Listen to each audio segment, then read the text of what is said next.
శ్రీ గణేశాయ నమః, శ్రీ సరస్వతి నమః, శ్రీ గురుభ్యో నమః. భక్తులరా, భారతంలో విశేషాలు చెప్పుకున్నాం. ఇందులో భాగంగా నిన్నటి వరకు మనం ఆది పర్వాన్ని 117 భాగాలుగా చెప్పుకున్నాం. ఈ రోజున 118వ భాగం చెప్పుకుందాం. చెప్పుకునే ముందు వ్యాస భగవానుని ప్రార్థన చేసుకున్నాం. వ్యాసాయ విష్ణురూపాయ వ్యాసరూపాయ విష్ణవే నమో వై బ్రహ్మణదేవ వశిష్ఠాయ నమో నమ. అంజనానందరం వీరం జానకీ శోకనాశనం కపీశముక్షంతారామం లంకా భయంకరం సదా నింబవృక్షస్య మూలాదివాసాత్ సుధాశ్రావిణం తిక్తమప్యప్రియంతం తరుం కల్పవృక్షాధికం సాధయంతం నమామీశ్వరం సద్గురుం సాయినాథం.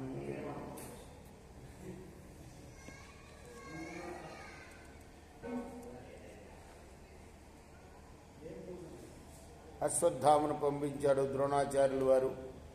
ఆ భీమ దుర్యోధనుల మధ్య జరుగుతున్న గదాయుద్ధాన్ని ఆపమని.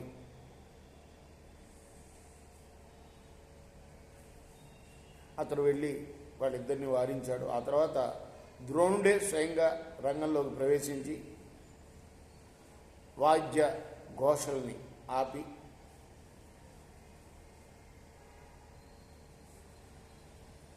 ఇప్పుడు నా కుమారుడి కన్నా నాకు ఇష్టమైన వాడు, సర్వశాస్త్ర నిపుణుడు, సాక్షాత్ నారాయణ సమానుడు.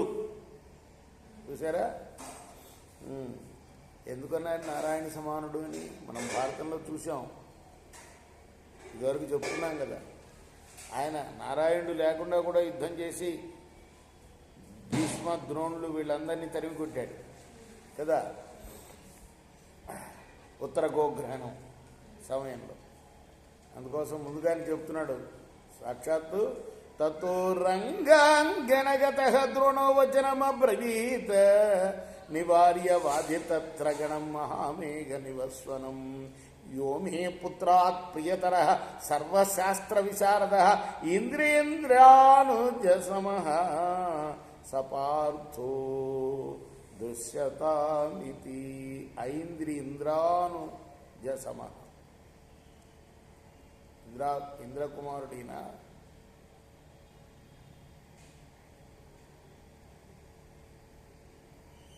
ఇంద్రుడు యొక్క అనుజుడికి సమానమైన వాడు. చూసారా ఏం ప్రయోగించాడు? ఐంద్రుడు ఇతను అంటే ఇంద్రకుమారుడు. ఇంద్రానుజ సమహ, ఇంద్రుడికి అనుజుడు ఎవరు? అదితి కుమారులుగా పుట్టాడు. ఎవరు? విష్ణుమూర్తి కదా. అందుకోసమే ఏమంటాం ఆయన్ని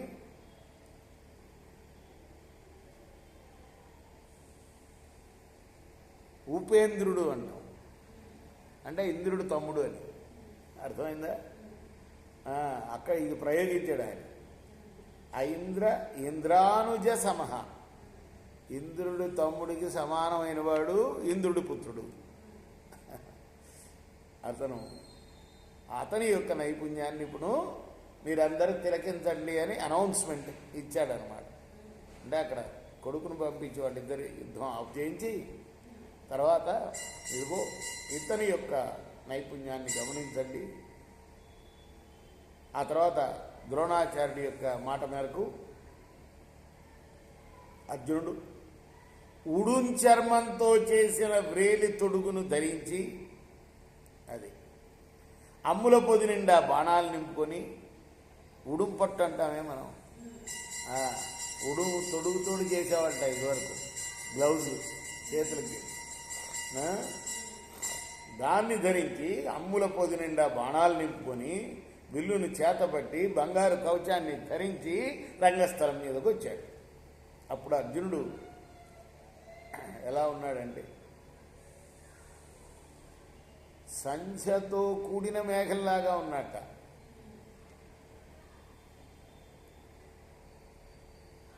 అది కూడా ఎలా? ఏ సంధ్య అది? ఇంద్రధనస్సు మెరుపుతో వచ్చిన సంధ్యలాగా. రంగస్థలం అంతా కూడా ఉప్పొంగిపోయింది. అన్ని వైపుల నుండి శంఖధ్వానాలు, వివిధ వాద్యధ్వనులు వినిపించాయి. అందరూ అనుకుంటున్నారు ఇదిగో ఇతనే కుంతి కుమారుడు ఇతడే పాండవ మధ్యముడు, పాండవులు నడిపివాడు, దేవేంద్రుడు కొడుకు, కురువంశ రక్షకుడు, ధనుర్విద్యావేత్తల్లో మేటి, ధార్మికల్లో శీలవంతుల్లో కూడా శ్రేష్ఠుడితరు. శీల జ్ఞాన నిధి సుమా అంటూ ప్రేక్షకులు అంటుంటే ఆ మాటలు విన్న కుంతికి రొమ్ము నుండి పాలు వచ్చాయట, ప్రేమ కళ్ళ నిండి నీళ్ళు వచ్చాయి. ఈ రెండు కలిసిపోయి గుండెంతా తడిసిపోయింది కాదు వర్ణిస్తున్నాడు వ్యాస మహర్షి. చూసారా, ఆ రణగణ ధ్వని ధృతరాష్ట్రుడి యొక్క చెవిని కూడా పడింది. దాంతో ఆనందించిన ధృతరాష్ట్ర నరపరుడు విదురునితో అన్నాడు, విదురా, ఏంటి కోలాహలం? గగనతలాన్ని చీల్చివేస్తున్నట్లుగా హఠాత్తుగా రంగస్థలం నుండి వినపడుతుంది, ఏమిటి అన్నాడు. విదురుడు చెప్పాడు, మహారాజా, అదుగో అర్జునుడయ్యా, ఆయన కవచాన్ని ధరించి రంగస్థలం మీదకి వచ్చాడు, దాంతో ఈ కోలాహలం అని. రేపు మనం కొనసాగిద్దాం. కృష్ణార్పణమస్తు. సాయి కృష్ణ.